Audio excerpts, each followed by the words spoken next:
भगवान, ईश्वर, यह एक ऐसी शक्ति है जो हमें हर तरह की मुश्किल और मुसीबत में से निकाल देती है।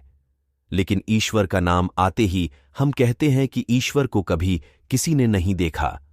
ईश्वर की बात करते ही हम कह देंगे कि ईश्वर को किसी ने नहीं देखा और ईश्वर के अस्तित्व को मानने से इनकार कर देते हैं। लेकिन जब हमें कोई कहे उस सुनसान जगह पर कोई नकारात्मक शक्ति जैसे भूत पिशाच जैसी चीजें घूमती है, तब हम एकदम से ऐसी चीजों को मान लेते हैं। इस बात का मतलब यह बिल्कुल भी नहीं है कि अगर आप ईश्वर में यकीन नहीं रखते और आपको कहे उस खाली घर में कोई नकारात्मक शक्ति घूमती है, तो आप नकारात्मक शक्ति पर यकीन न करते हुए उस खाली घर में चले जाओ। जब किसी खाली घर और किसी खाली सुनसान जगह के बारे में ऐसी बात कही जाती है, तो इसके पीछे कोई और कारण भी हो सकता है। जैसे कि किसी घर के मालिक को घर से बाहर जाना पड़ता है, कई दिन उसे घर से बाहर रहना पड़ता है, तो घर में कोई अनजान व्यक्ति ना आए। डर बनाए रखने के लिए ऐसी बात कही गई हो। लेकिन अक्सर ऐसा देखा जाता है कि नकारात्मक शक्ति को देखने का दावा करते हुए बहुत लोग मिल जाएंगे, लेकिन किसी ने भगवान को भी देखा है, ऐसा शायद ही आज तक किसी ने कहा हो। मृत्यु हमारे जीवन की सच्चाई है। अगर हम कहें कि ईश्वर है तो हमें अमर कर दे, तो ऐसा नहीं हो सकता। तो अब सवाल आता है कि ईश्वर है, इस बात में कैसे यकीन करें? आप अपनी अब तक की जिंदगी में देखें कब आप पर मुसीबत आई है और आप कैसे उस मुसीबत में से निकले हो। यहीं पर ईश्वर के अस्तित्व के होने का एहसास होगा।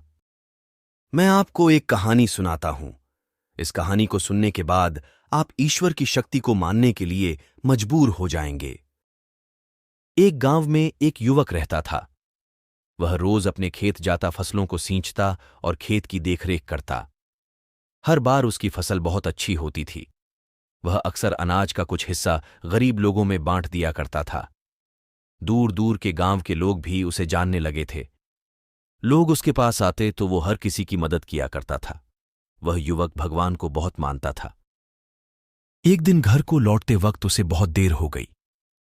चारों तरफ अंधेरा हो चुका था। युवक को चलते चलते बहुत वक्त हो गया था।